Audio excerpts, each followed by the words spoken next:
No, it's not spinning this time.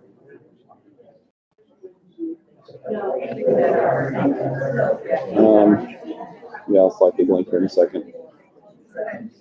Where's the link? Here it is. I'll slide it to you right now. We might have to resend the link. For some reason it didn't.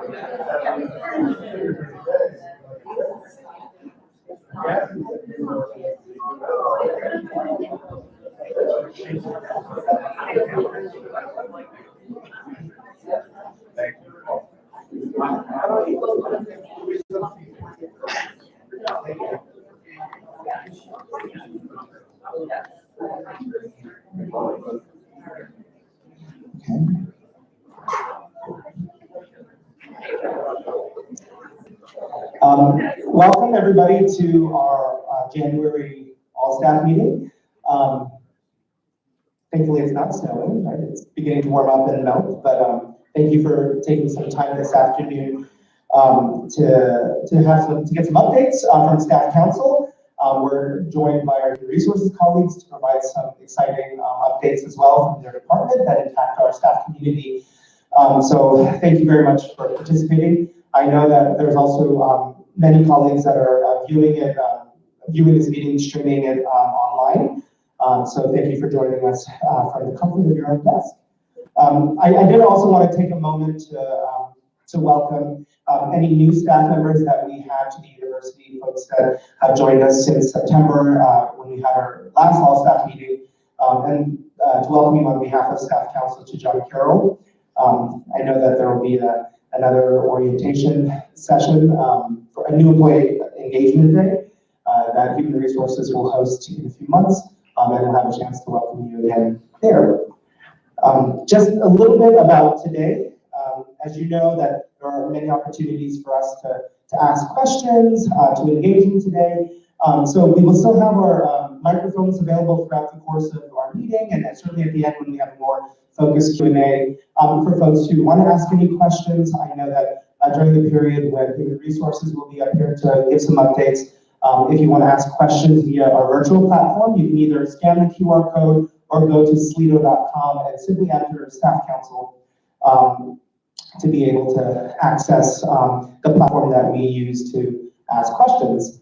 That way, we'll be monitoring those as well. If we are unable to get to all of our questions, we will get them answered and then put them on our website at some point in the near future. The other thing is we were always using microphones. It's really important for us.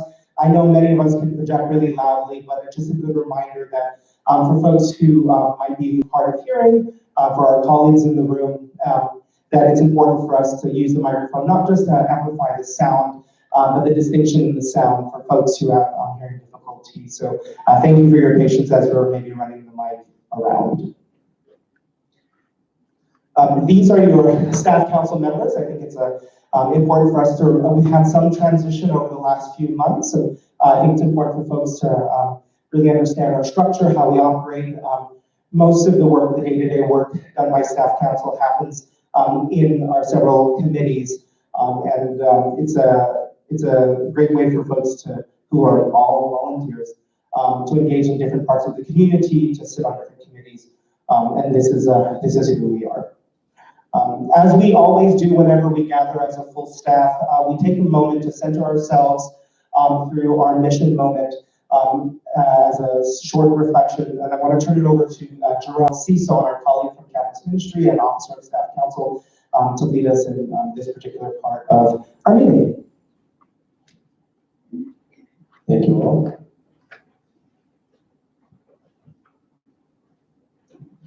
So my name is Jerome from Campus Ministry. Last time I was up here, I proposed a new model of mission moments, and I just felt like I spent a lot of days listening to other people, and I thought it might be appropriate to at least try something new. So I'm going to do a 1-minute meditation. If you're not, if you've never meditated before, I think it's just a nice thing to try. It's literally 60 seconds of you checking in with yourself and your breath. So if you want to tune it out, you can tune it out. However, if you're interested, you're invited to join me and some of our other colleagues for this mission moment meditation. It's 1 minute. I'm gonna take a moment to just have us calm down.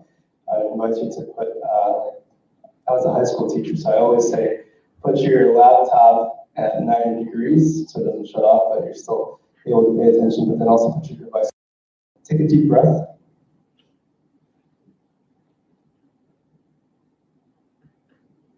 In a moment, I'll start our meditation. Just take a big deep breath, breathing in through the nose and out through the mouth. As you breathe in, a sense of taking in lots of fresh air.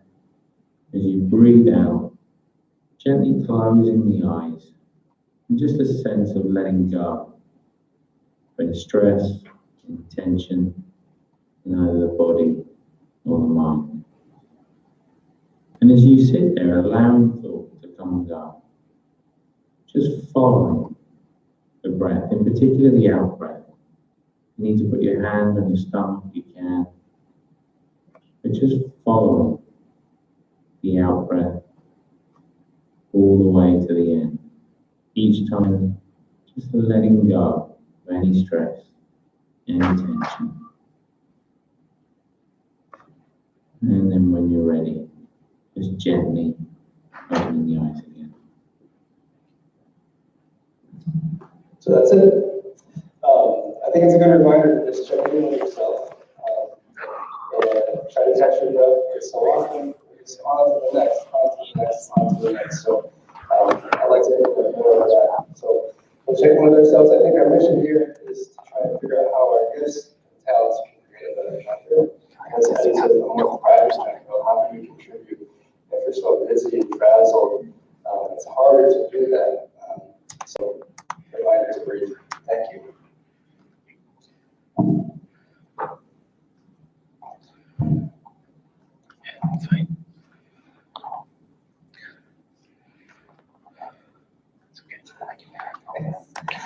There's just a few things from the chair that I wanted to highlight.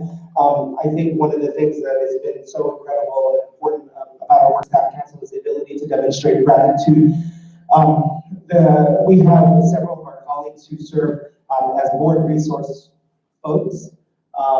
And I wanted to take the time to acknowledge the folks who are serving in this capacity. 3 times a year, the board of directors of John Carroll meets, and faculty, staff, and student resource folks are invited to serve as resource people to the board, various board committees, to provide an update on what's happening at staff council, how are the staff feeling, to be put on the spot sometimes by directors who have pointed questions about what's going on campus and their feelings. It's not necessarily an incredibly comfortable seat to be in, but a really important, meaningful one. So I wanted to take the time to thank our colleagues on staff council who do serve in this capacity. They have one more meeting to get to with the board before the end of the academic year. Since our last all staff meeting, staff council has been invited to participate or re-up in membership in several campus committees. As we all know, the LGBTQ+ inclusion task force was constituted under the leadership of Dr. Ed Pack and now Dr. Tiffany Dowling-Green. And Angela Kruger has served in an incredible role on this particular committee, and so we're grateful for the good work that she's doing there. As you know, we are now also searching for a dean of the College of Arts and Sciences. Maria Soriano-Young has been tremendous in advocating for staff and the role that this person will play with regard to overseeing several functions that are staffed by staff persons at the university. And I believe in a few weeks we'll also have the chance to be able to participate in the interview process for candidates who are coming to campus. Since the Human Resources Policy Review Committee was constituted, we've always had a member of staff council sit on it. So thank you to Jenrick for allowing us to continue. Amy Zuka is new to the committee. Previously, John Ambrose had rolled off, and we're grateful to John for his contributions over the last year and a half of him serving in that role. The Great Colleges to Workforce Survey is coming down the pike. It's a survey that's administered every 3 years at the university, and several folks have gathered together in preparation for that to take a look at some institutional specific questions and planning around it. I'm grateful to Eric Eichhoff for stepping up to contribute to the preliminary work done. I'm sure that we'll have more information later about this really important survey. Lastly, Chief of JCU Police Department, Brian Hurd, is constituted a police advisory committee that will meet several times a year to serve as an advisory group to the Chief of JCU PD on matters pertaining to safety and security on campus. Mackenzie Durst, who is a member at large on staff council, will be serving as our representative.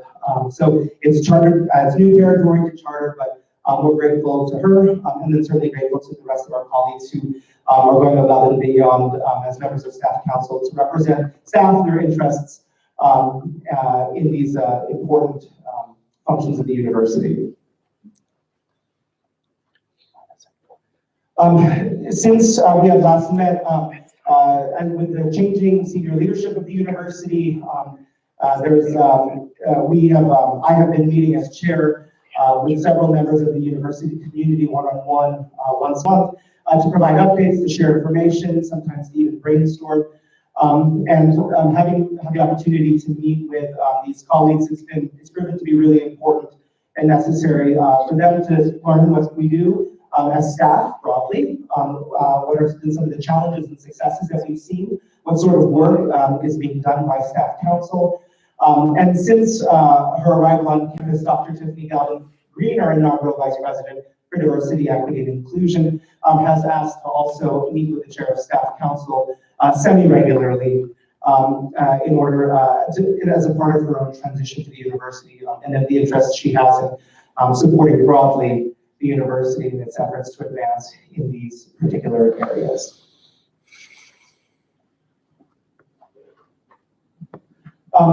Throughout the course of our presentation today, you will see that any updates that come from our staff council officers will align themselves with our various goals that we have for this academic year. I did just want to take a second to speak on behalf of Brenda Bailey, who chairs our ad hoc committee on administrative assistance. Last fall, the committee had administered a survey to our administrative professionals. Very excited to hear that there was a very high response rate to this survey. The committee is still taking a look at coding the data that they've received in an effort to discern what its next steps will be. I know that several themes have emerged that will be really important for the ad hoc committee to take a look at as it determines its next steps, which at the end fully informs its recommendations to staff council as a body to advocate for this particular group of colleagues. I know that under Brenda's leadership, she is changing the committee structure a little bit, enlisting the support of several colleagues who serve in this capacity across campus in order to really help share the load of these next steps. And also to share the load in terms of writing the report and recommendations that will come at the end of the academic year. So there's more information to come in the future, but as always, Brenda, if anybody knows Brenda, is very willing to talk and very supportive of any colleague who's willing to share their voice, lend their talents. And if there are any questions or concerns that are raised, particularly around the work of the ad hoc committee on administrative assistance, please certainly feel free to reach out to Brenda Bailey, our colleague in modern and classical languages. At this point, we'll turn it over to our vice chairs for some quick updates coming out of their committee. So Amy, I'll turn it over to you first.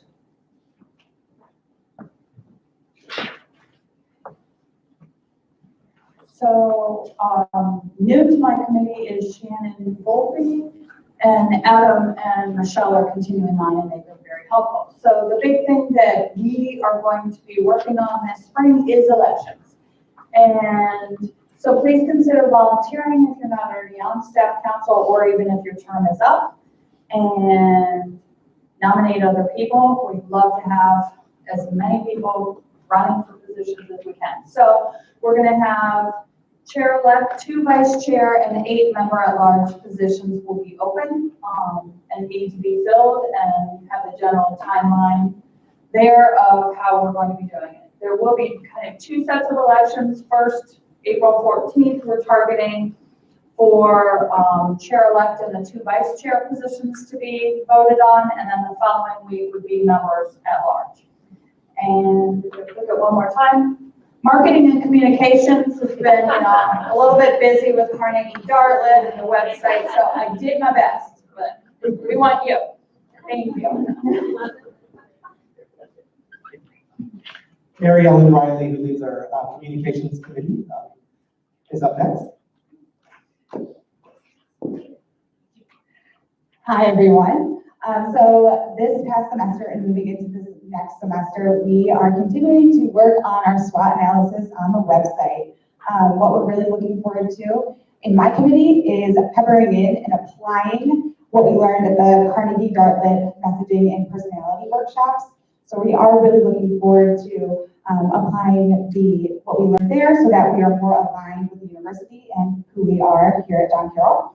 And we are also continuing our Google Drive cleanup. You'll notice some slight changes on there. We're using dates and categories as our way to categorize on the drive. So if you're seeing changes on the drive, it's my team working through it to try and streamline communication and organization moving forward. Finally, you'll be hearing from us this semester. You'll hear a little bit later on in this presentation, all the events that we have coming up in the spring. We will continue to communicate with you via email. So stay glued to your email because that's how you will be hearing from us. Thanks.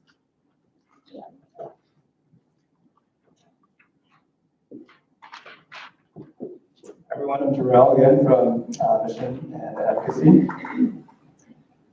So big things for us is that we are working on getting our listening session data to Brendan Bowen assessment for our report. The biggest thing that's happening with us in our committee is that we just launched our Nation Heritage Week scavenger hunt, so if you're interested in that, I'm not going to say a ton about it, but you're going to be visiting the different panels and displays about our nation heritage. We have some fun activities and questions. We also have some prizes for you, team prizes. The top 3 teams will get prizes, but everybody that participates will be entered into a raffle to win 1 of 10 $100 gift card prizes. You can still enter if you're interested. Just get a team of 3 to 5. Submit your answers before the deadline, which is Tuesday, January 28th. And you can submit them up until that midnight time. Our awards ceremony is on Wednesday, January 29th, and we'll do an intro here at 3:30, and hope to see you there.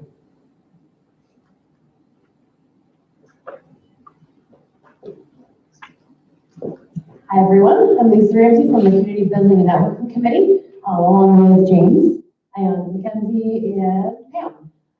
Just some highlights for the upcoming spring for you. These are not all of the dates, but if you want to snap a picture of that just to get them on the calendar, that would be great. But more will be coming. As Mary Ellen said, check your email for those dates and reminders.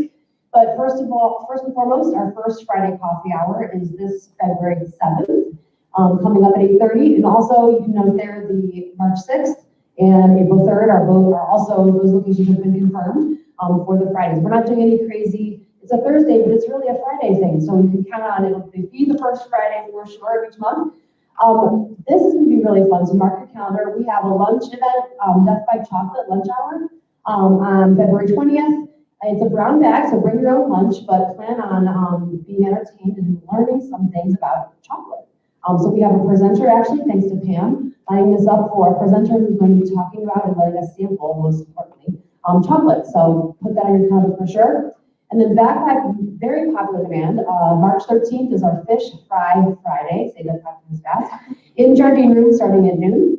And then very, very well-loved event is May 1st, the food truck lunch.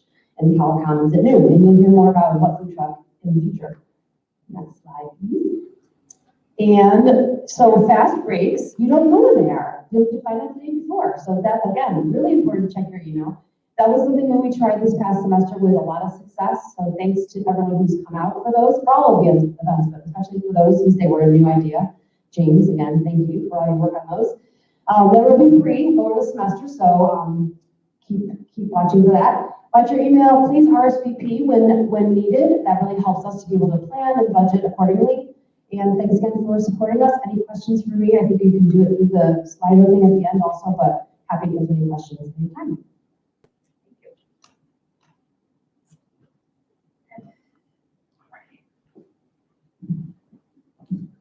I think it would. Hi, everybody. I'm Ed Mish. I'm the Vice Chair for Recognition. And on my committee is Maria Soriano Young and Selene Zarelli and Shauna Payne, along with Harry Green. And we have really two things to tell you about today. First of all, I'm sure you all saw the inaugural staff notes that went out. That was sort of the staff's holiday letter where you update all your relatives on all the great things that you did. We would love to share more of your news, so please share it. Let us know so that we can tell you all the great things that you do. Those are still trickling in, but I would expect that we can do another staff notes sometime this semester. Also coming up at the end of the semester is the Staff Council Recognition and Excellence Awards. And you guys seem so sleepy. How many people know how many Staff Council Recognition and Excellence Awards there are? Somebody that's not on Staff Council. Some, of course, you know. Who that's not on the committee or has been on the committee else? No, there are 4. There's one for a new staff member, somebody that's been here 3 years or less. There's one for Staff Member of the Year, somebody that's been here 4 years or longer. There is the Ignatius and Loyola Leadership Award, and there is the Archbishop John Carroll Student, what is it called? Education Award. What is it? Award for Learning. Award for Learning, thank you. So all of these awards you nominate people. We'll ask for nominations later this semester. And they can be for either exempt employees or non-exempt employees. But so look for some information coming up in the next few months about that. All right.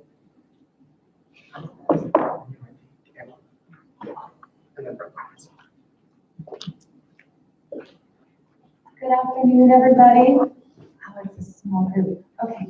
I first want to thank everyone who has already done their EverFi diversity training. I know that it's a good chunk of time to take away from your regular duties, but we do appreciate you doing it. If you haven't done it yet, you still have until January 31st.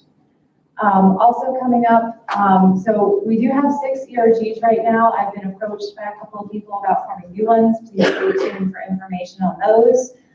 We will also be creating a sign-up form that will be coming to the Staff Council website. So if you want to get more information or connect directly with a particular ERG, you'll be able to do that through the sign-up form. That will be coming soon. We'll let you know. Again, check your email. And I just wanted to give you a quick update. So with Tiffany Green coming on as our VP for DEI, there's been a little bit of shifting around of how things are working with the DEI committee. She's asked that we stay on in an advisory capacity, so that committee is continuing, in addition to the divisional leaders that were introduced last spring. So more information will be forthcoming. If you have any questions, please just let me know.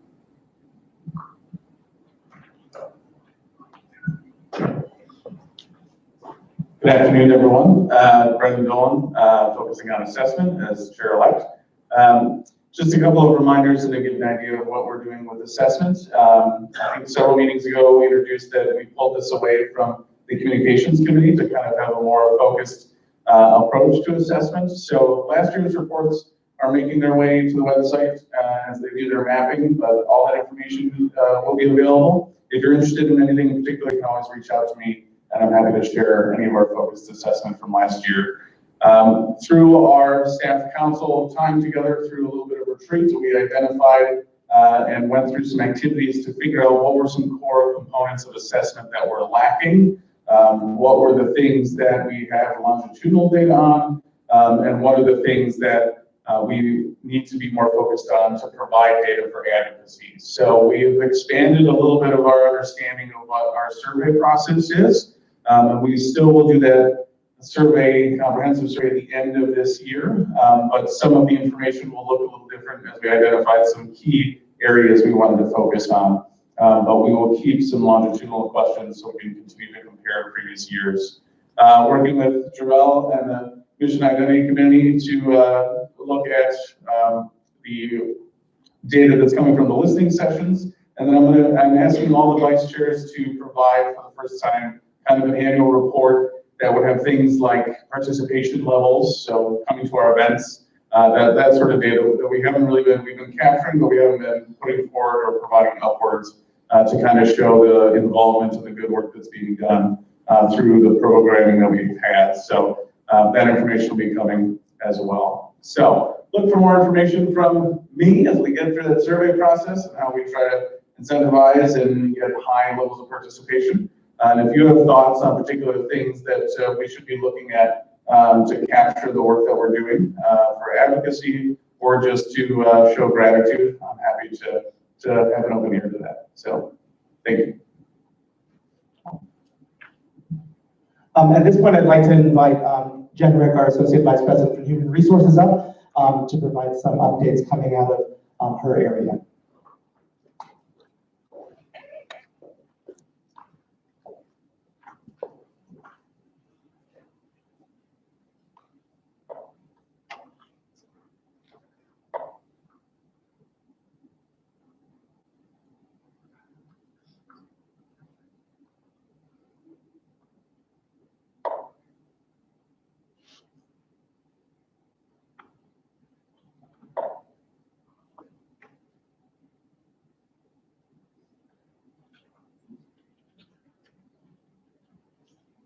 Technical difficulties.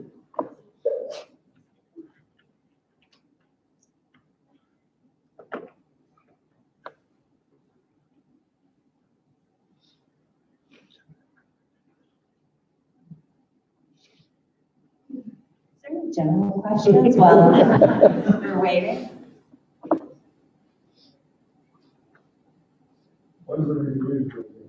Oh, that's a big topic of discussion for my presentation. So the performance reviews, which we'll talk about momentarily, will be starting on February 3rd. So soon.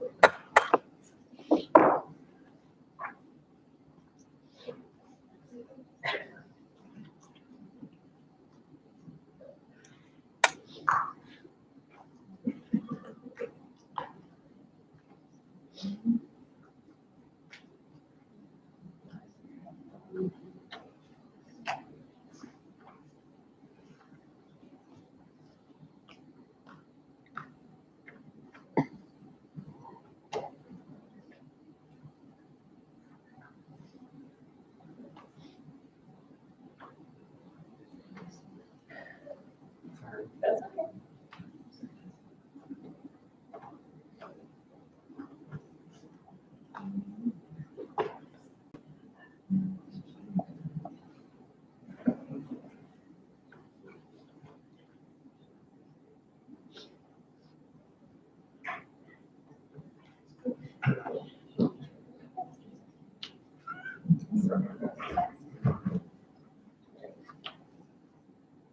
Great.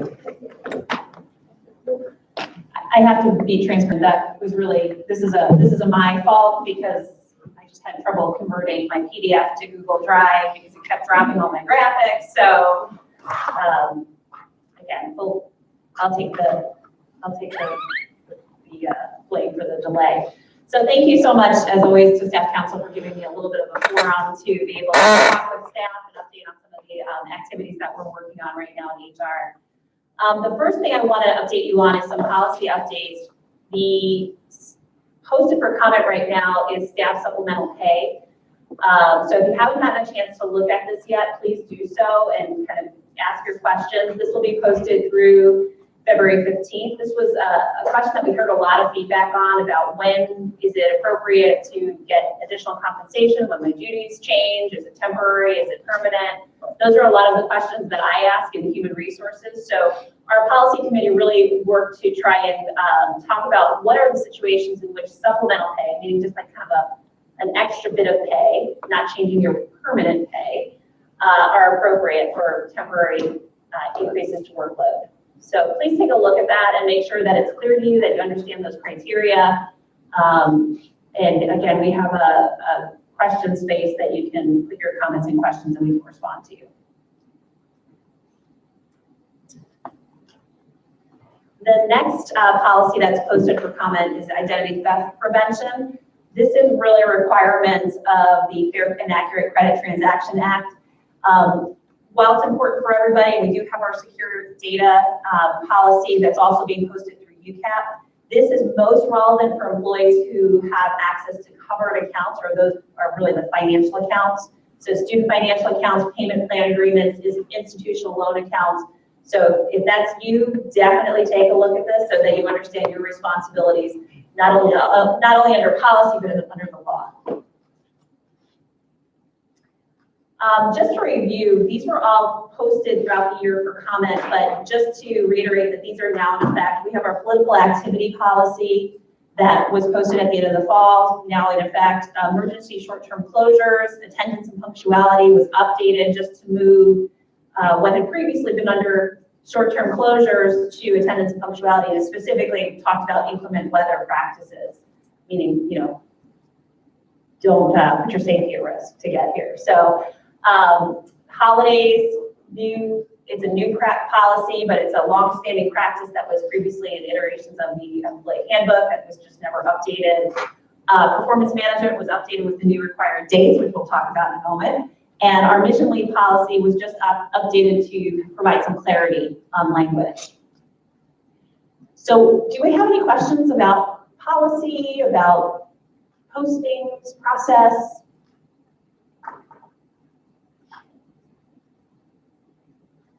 Hearing no questions, I'll move it along. So let's talk about performance. Oh, go ahead, slide, no question. Is the staff supplemental pay retroactive? No. But I will say that we have traditionally done supplemental pay. What we were really looking for, and by we, senior leadership, and this was actually partly an ask of previous iterations of staff council, was really trying to define what are the circumstances in which it's justified, and which are situations where either A, isn't justified, we should just be doing overtime or something along that line, versus looking at pay to make sure it's fair and equitable.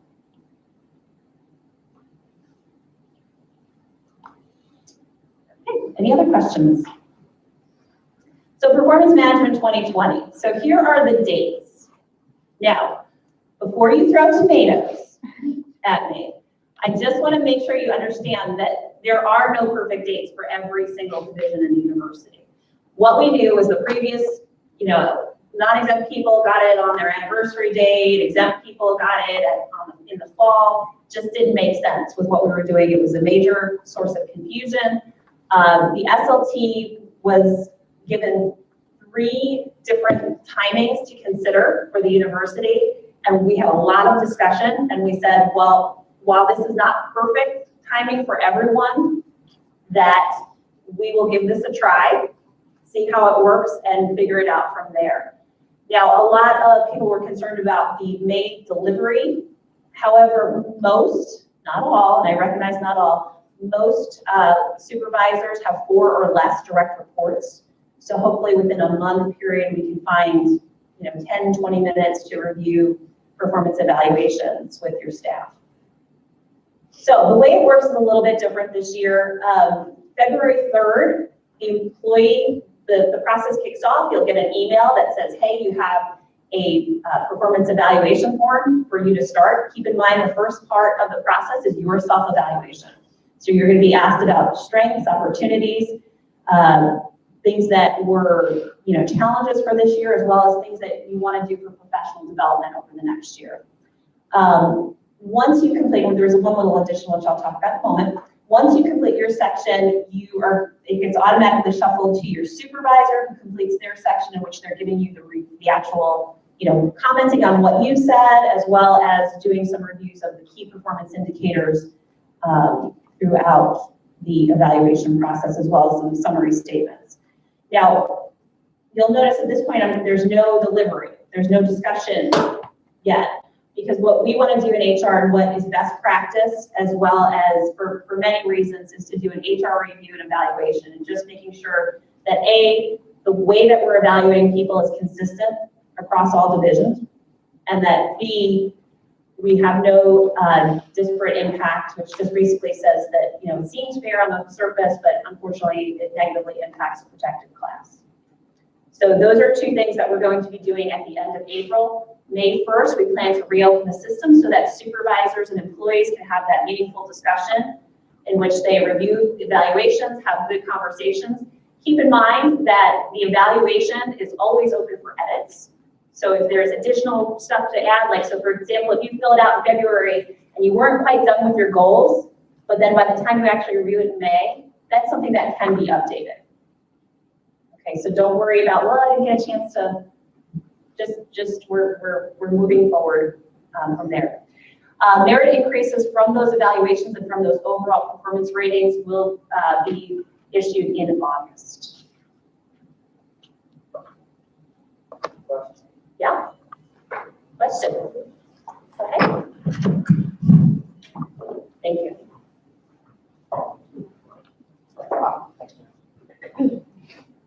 Jen, can you explain to us your use of the word merit increase? Because yesterday we found out that 2% has already been baked into the budget. And in my almost entire career here at John Carroll, over 25 years, what we've seen are cost of living allowance increases. There's no true merit pool. Supervisors are not given any discretion whatsoever to reward extraordinary work and sanction, or I don't know what the right term is, to kind of warn, hey, you're subpar, with a less than average. So, I mean, what are the plans from your division for making this a true merit increase? Because I think the use of the word is disingenuous, honestly. So I like your word of what are your plans? Because we do have plans, but of course we need to have money in the bank to pay such plans. So I think we're still waiting for what the actual budget will be.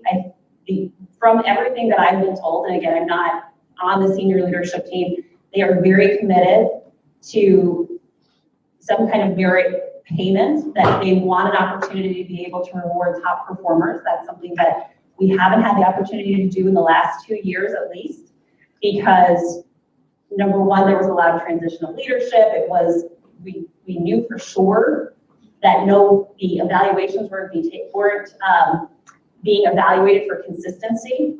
So we really tried to put some mechanisms in place so that those top performers, those who have had an extraordinary year, and we'll talk about what we mean by that in a moment, would be able to participate in a merit pool. I think the other side of it we're also looking at is, how do we start to right-size compensation and think about some of the things that are important to the strategy of the university moving forward. So those are very much on our mind.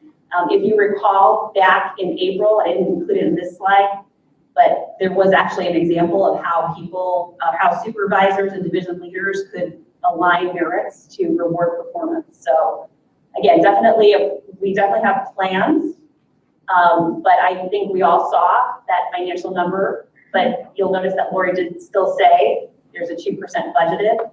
So I think those are things that we just need to adjust and be prepared for as we move forward.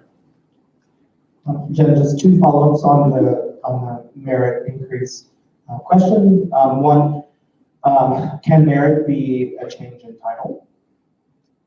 So that's one thing that and Dr. Johnson is very concerned about, is title creep. Perhaps at some places, instead of giving, appropriate compensation or rewarding, they give a different title. Really, your title should reflect your job duties and the level of responsibility of your job duties. Now, are there times where we would look at somebody's duties and say, is a reclassification of title appropriate? So, for example, if previously you're an assistant director and then you you assume a direct report and now you're in charge of a specific program, those are things that are sometimes more reflective of associate director. So those are the types of things that really the first point of process within your annual review process is to look at your job description. If it's not really reflecting 70% of what you're doing on a day-to-day basis, it probably needs to be updated. And that's when you want to reach out to Jasmine and have a conversation about updating your job description. So again, those are the types of things that we're doing pretty much on a consistent basis across the university. So that's an action. And then to clarify, with regard to the merit increase, if we will not find out whether or not we get a merit raise until August 1st, if that is the case, when will the raise go into effect? So the raise actually, again, what's planned is August 1st. So it will be communicated probably within the month prior like we usually do. Any questions?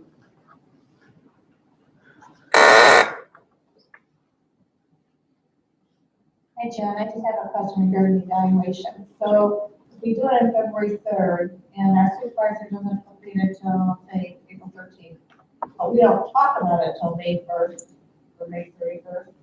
That's a long time in between to get feedback on working on your goals and what you should be doing, or what should be better, or why do we get that much of a space from beginning to end? Well, as I mentioned, there was this conversation about what's the perfect time for everyone. Initially, when we made the recommendation, it was looking at maybe a March to April timeframe to open it. There was a request from a few of the other vice presidents saying, that's our crazy time. We need time before that. We really need it open earlier. So again, this year, we're trying to be as inclusive to everyone's needs and still have a consistent timing across the university. We'll look at it, we'll see how it works. We always capture feedback after every evaluation cycle about what seems to work, what are things that can be improved, and we'll look at it again. So I hear what you're saying, but the good news, as I mentioned, is that it's always available for updating once that process reopens in May. So again, if there's anything new to update on when you have that conversation, so for example, if you put in February, not quite at my goal yet, if by May you're done, that's something that can certainly be updated in your conversation with your supervisor.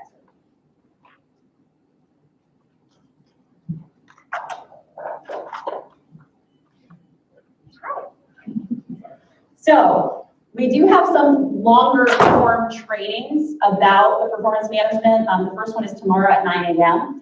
They're probably going to be an hour-long session, so even though it says 90 minutes, we're really shooting for an hour, but just want to give a little bit of buffer of room, room time, so that if there's any questions or people want to have one-on-one conversations, we can do so at that time. So please sign up. Again, some expectations with the updated process. Anybody who's eligible for the annual eval will get one. The only people that would be accepted are those in a 90-day period or those that are temps or in short-term contracts. The timing for non-exempt and exempts will be the same.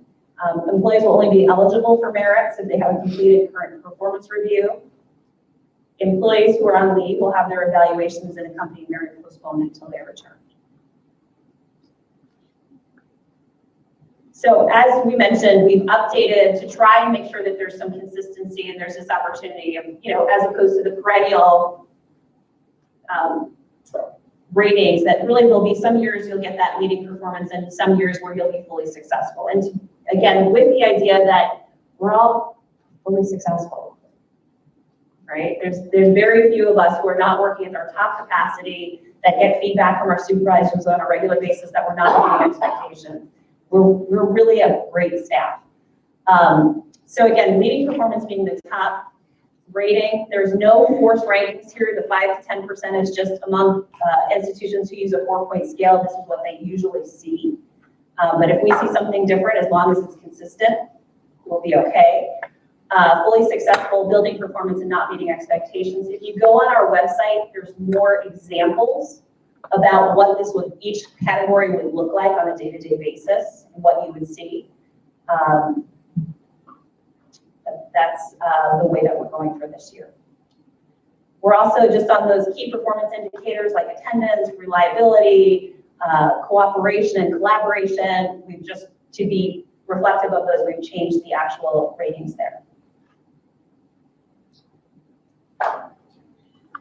So your responsibility is complete your self-evaluation at the earliest opportunity. Again, I realize that this might be your crazy time. So talk with your supervisor, come up with a schedule that's going to work for the two of you. I'm sure your supervisor needs a little time to do their part before April 13th. So make sure that you collaborate with your supervisor to come up with your internal deadlines. I'm not going to assign that to you. Employees are to suggest goals for the next academic year. That's kind of new this year. So previously, your supervisor would be responsible for suggesting goals, and chances are they said, what do you think? So now we're just going to let you identify some ideas right at the outset. Goals should have a completion date of between June 1st and the 20th, May 30th through May 31st, 2021. Just a reminder with that on-base system, it times out after 60 minutes, and then you lose all your work thereafter, so just save often. For those of you who have never set personal goals for workplace, so these are workplace goals, not personal goals. Keep in mind things to think about: job description goals. Do you want to expand your knowledge or achieve better efficiency? Project goals. Do you want to participate in a project? Behavioral goals, and then stretch goals. I'm going to bring up Jasmine. Speaking of professional development, I want to bring up Jasmine Lashley because she's done a fantastic job really enhancing and working on our professional development offerings. Hello, everyone. As Jim mentioned, we do have the performance evaluations coming up starting on February 3rd. So if you have any questions, issues with the workday system processing, I'll be your point of contact, so just let me know. One of the primary aspects that Jen mentioned as well were setting goals. So the professional development website that we established, which launched back right before the holiday season, Pro Advantage, will really help with setting some of those professional development skills goals that you might want to be working towards. So I'm going to briefly demonstrate how you can access that website. It is Canvas hosted, so single sign-on. Using the wrong routes. I didn't realize there were two. So if you go to the Human Resources website and scroll down, you can go right here to the Pro Advantage link to access the Pro Advantage site, and it'll take you to this login. It is single sign-on, so you'll just type in whatever it is that you use to log into any John Carroll account, and click enroll, and then you'll just go to the course from here. The course will allow you, you're seeing a little bit more information than you'll probably see from your perspective, but you will have access to the different assignments that are available, which are categorized in the segments that we highlight, which are professional development, leadership development, and information technology. If you have any suggestions or any training that will be more beneficial to you in your role that we may already have access to, you could actually go and click here and submit your suggested changes or suggested trainings to us, and we have no problem working with you to make sure that we can offer those. So I also like to just emphasize, while the course offerings are really important in establishing the trainings that you're trying to learn and setting your goals, 10% of learning does come from the typical courses or structured learning, 20% through coaching and feedback, which I'm sure all of our managers and employees are doing daily interactions, having those daily conversations when you have questions about different projects you're working on or different skill sets or tools that you might need to be successful in that. But 70% of that learning comes from experiential training, on the job learning. So with that, I do and talk a little bit more about some of the training that we have coming up. So we have the LGBT 101 training for professional development, as well as a series of RISE training events that will be facilitated by Dr. Green, as well as Erin Butler through the Title IX office. Those links for registration are on the HR website, as well as on the Diversity, Equity, Inclusion website. So if you have questions about that or any concerns about registering, please let me or Megan Wilson Reeds know. Lastly, just wanted to give an update on exit interviews. And one of the things that Bob had the opportunity to work with Eddie over the past 7 months of being here is one of the questions that came up was, how is the information from exit interviews used? So in general, we use the information aggregate method. We look for trends, for things that we're doing really well, and we look for opportunities for development and improvement. So one of the things that we wanted to improve upon is how we communicate those changes with management or any feedback to management. So at the end of every exit interview, our employees will have an opportunity to share any constructive feedback, any suggestions for their department or the division, as well as highlight some of their experiences, share, the good times that they've had with their department, and really recognize their manager for anything that they would like to during their experience at the university. That's all I have for now. If anyone has any questions, please feel free to let me know. Questions on that? I just have a couple. Just a couple more quick things. Just want to do a big shout out to JCU Fit. JCU Fit is a fabulous program for those of you who participate in it. You know what I'm talking about. Right now, JCU Fit has an 8-week seminar series with Lindsay Malone, a dietitian from the Cleveland Clinic. Those are Thursday at 8 a.m. The Metro, a big shout out to our wellness portal. And so if you haven't been on the wellness portal yet or haven't registered, you should definitely check it out. It's Metro Healthy at metrohealth.org. It is wonderful resources of all kinds of fitness ideas. It's also a way to track your exercise, and it links with your devices, so you can get registered to win prizes and rewards. And then finally, we have our Tai Chi classes with Chris Burnett going on Thursdays from noon to 1. And that's a really simple thing. If you haven't been, you don't have to put on any special clothes. You just need some athletic shoes. It's a very nice flow and movement. So definitely a great time to relax over the lunch hour. I do want to recognize our JCU Fit Wellness Advisory Board, because recently they were, and actually Melody's there today, picking up her prize, or our prize, I should say, as our gold award. Last year we were silver, this year we achieved gold status for our Healthy Business Council of Ohio's Healthy Workplace Award. So this is due to the tireless programming and enthusiastic support of our advisory board. So again, I have that list there, so if you see anybody, make sure that you thank them for their participation. Go Move Challenge, we've done it before, we'll do it again. This is our AJCU Fitness Challenge that we register for, and we log our minutes of exercise through the month of February, and we go up for awards against our fellow AJCU schools. There's regional awards as well as individual awards. So we definitely want to win this year. So please make sure that we get our times logged in and sign up for Go Move Challenge. The last thing, second to last thing that I want to mention, Eddie started to talk about, which is the Great Colleges to Workforce Survey. This is something that we participated in the past. The survey period is going to be from March 9th through April 3rd.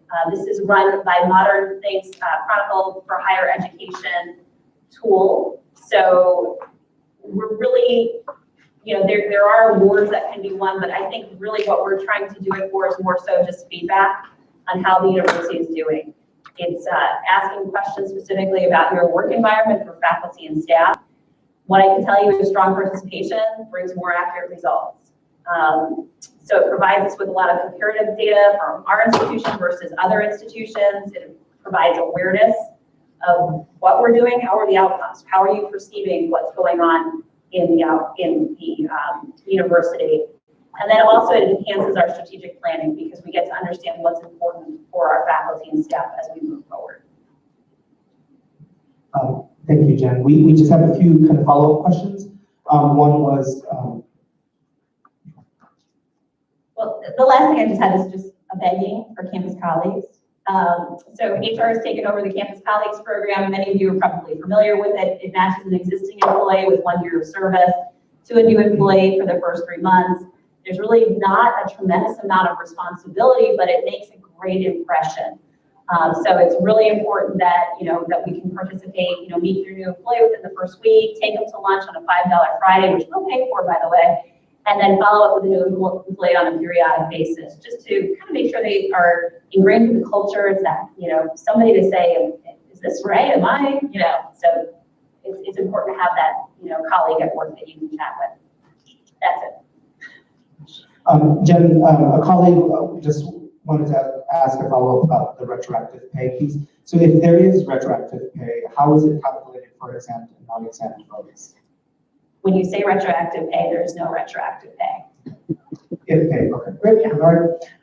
The other thing is maybe clarification, either for you or Jasmine. Just I know that you had indicated exit interviews would be shared in aggregate with management on SLT.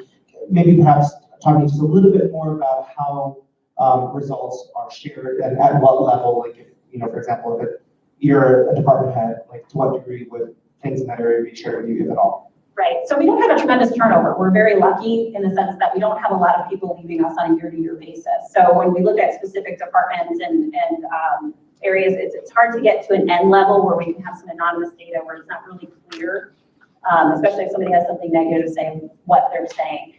The way that Jasmine has done it for us is she's aggregated kind of custom trends, so kind of consistent trends throughout the year, as well as some areas of success and some areas of opportunity. So those were shared with SLT for their awareness.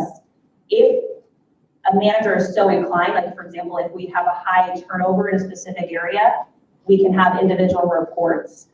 So that is something that we've done with people that are experiencing high turnovers and really discussed the data. What I like about Jasmine's improvement, and again, just total credit to Jasmine for all the wonderful ideas that she's bringing, this idea of what do you want to share? What does your manager need to know? And it's with your permission, a letter goes directly to the manager. And number one, thanks the manager, but also says, here's some feedback that so-and-so. It's only with your permission. So it gives that real-time feedback to the manager about what they liked and maybe what the next person who's going to sit in your seat is going to need to know. So just helping with that onboarding process. And then one last thing that came in, how is supplemental pay calculated? Apologize. So I think that was with regard to the previous question. Sure. So, for exempt or non-exempt, thank you. Yes, so either way, it's the policy itself has some discussion of that. So really with supplemental pay, it's limited to 10% of your pay.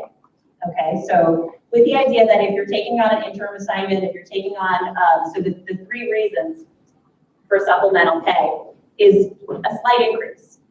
If you're expected to work additional hours, especially as a non-exempt person, that's not a replacement for overtime. You should still be getting overtime of time and a half. But again, so it's 10%. If there's an extenuating circumstance where it, perhaps there's justification that, it's a significant amount of additional work that you're being asked to do, that would be something that we would discuss and get approved by both the divisional vice president and President Johnson. So again, if you look at the 3 situations, those are interim appointments. So again, your manager leaves and now you're expected to be the manager for an interim basis while they fill the position. That would be one. Temporary or significant increases in duties, sometimes what we call stretch assignments. So again, you're given a special project, you're doing something that's completely outside of your job description. And then again, extra duties that are performed outside of the normal employee's job description or outside the normal. So for example, you're a 10-month employee and then you're asked to come in over the summer to handle some kind of work. So those are the types of situations. Or you take up on a class and you teach a class. That would be supplemental pay. But again, that would be a situation where you get paid.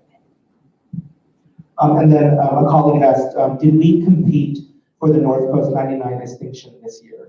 We did. Wah, wah. So, okay, full exposure. Unfortunately, we were not selected this year as a top 99. When we talked to ERC and when we looked at the survey data, there were a couple things that were shared. Number one, they had a tremendous amount of new applicants that put in for it. And then they also recalculated how they evaluate the results. So the areas where we had traditionally not done well, we didn't do well. And those are specifically pay and professional development. So in the past, those weren't considered as heavily. This year, they were considered more heavily. And so again, we didn't fall completely off, but we missed the mark. So we were one of 10 of the top 99 that fell off. So there's a whole new group of people. And I think it's important to note that only Tri-C and LCC were higher education institutes selected.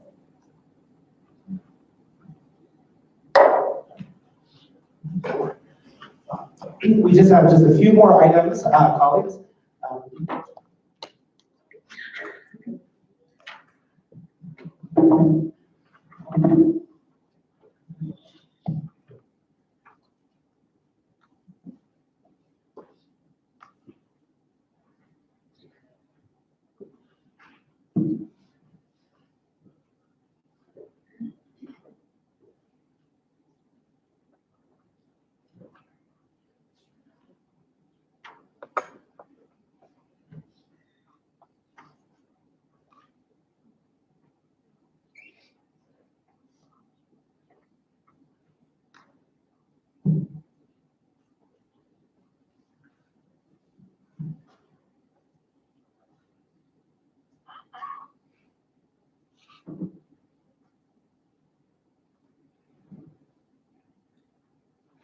Okay, there's a few other miscellaneous items, and some of these are a little review.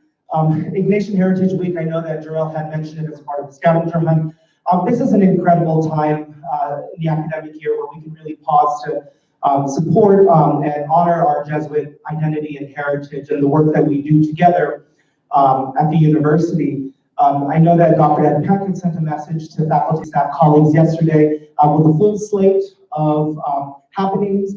I think it's really important and would strongly encourage folks to find their way to maybe one or two if their schedule allows. There's a lot of free food next week as well, but more importantly, meaningful opportunities to reflect on the work that we do in this very important tradition. The other thing is, again, I know Jen talked about the the policies that are open for comment right now, but please also know that we have two university committees, one that oversees academic policies, academic and educational policies, and the other one on administrative policies. It is the practice of the university to allow comment when it has passed through committee and SLT for public comment, and that is our chance as members of the community to opine, provide comments, ask questions, provide feedback on any committees, on any policies, excuse me, that we do have up for review. I know that yesterday during our finance update community forum, Dr. Johnson and other members of the senior leadership team had said that they're still working on plans and that there's opportunities to really rethink about defensive strategies as we begin to close the gap between our expenses and deficits. And one of the things that's really important and has always been is that if folks in our community, wherever you are in our university structure, that you do have an opportunity to contribute, to ask questions, and then to also provide any feedback about what are ways in which we can engage and any austerity measures or strategic cutting or things that you think perhaps in your own workplace. Obviously, staff council will continue to encourage anybody to speak with their own immediate supervisors and in the reporting line if they have feedback. But also know that staff council is prepared and has been since our beginnings to advocate for suggestions and anything that staff colleagues has put forward as recommendations for changes. So please know that the senior leadership team does understand that and has communicated with staff council their desire to support and entertain at the very least conversations about recommendations that colleagues have. Just another plug for the DEI training that's due the 31st. If you're like me and haven't done it yet, you have until the 31st. It takes a few hours. I did it.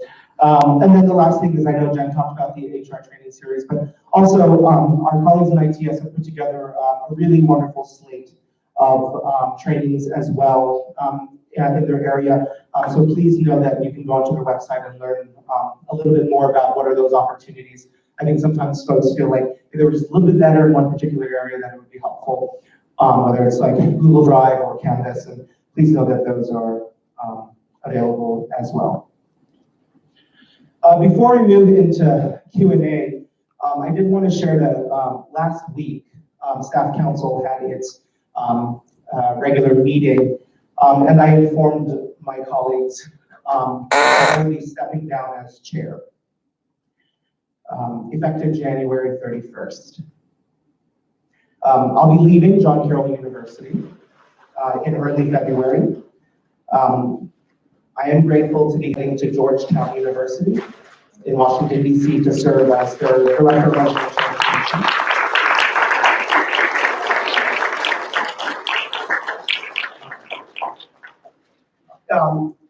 It's truly with mixed emotions that I share this news with you all, my colleagues. My time on staff council from its beginnings 5 years ago to now has been incredibly rewarding and life-giving. In a recent message to staff council, I shared my gratitude for their deep commitment to bettering the staff experience, strengthening the university, and living the mission of our institution. It's been a treat and honor to serve alongside tremendous colleagues. I'm confident in the future of staff council and its contributions to a healthier, more thriving, more dynamic John Carroll. Thank you for letting me serve you all these years.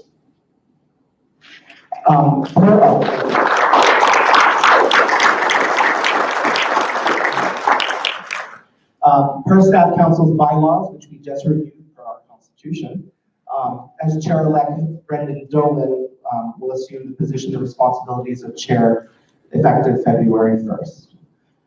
He and I have several meetings scheduled to focus on the transition, and he and I will be meeting jointly with several members of the senior leadership team to ensure a smooth transition of responsibilities moving forward. So thank you very much, and this is the time where we open up for any last-minute questions, anything that people want to ask. Oh, I did have one thing that came through. I know, Angela, if you want to take this from me, but there was a question that came in from colleagues that the LGBTQ plus inclusion task force was originally supposed to end in December with the report due to the president by 12/1, and we haven't heard anything yet. So I was wondering if you want to address that. Sure. So we did ask for more time. At the end of December, the committee was putting together their final report, and we did ask Dr. Johnson for more time as one of our recommendations, because some of the things that we were asking for, we knew we just needed more time. So Dr. Green and Dr. Peck have put that together, and we're sort of waiting for the next phase of that task force at this time. So we'll keep you updated with more information, but right now we're just sort of waiting for that final committee report to come out. Do we have any other questions from any colleagues? About it? Okay, I think Brendan has something. Yeah, and I was going to run the mic because this. Yeah, came through the, should have been running the microphone. Or you want on the question, so. But yes, I do have something, so it's tradition within staff council, that during our recognition event at the end of the year, that we would provide something for the ongoing chair. So I wanted to make sure that we continue that tradition for Eddie. So on behalf of staff council, we have a certificate for your experience as chair.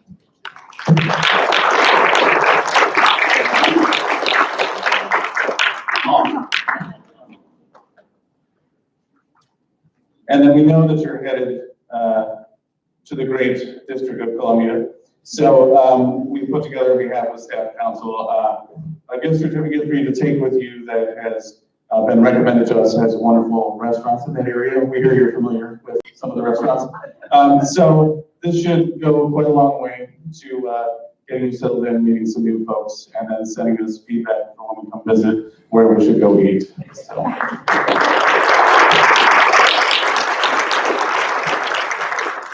Thank you.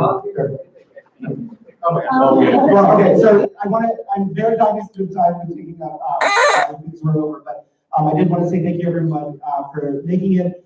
Thank you to folks who are live streaming from their desks. And this meeting is adjourned. Anyone would like a photo of Debbie and the certificate? Yeah, no problem. Sorry about the confusion. I don't know why it goes up like that. No worries.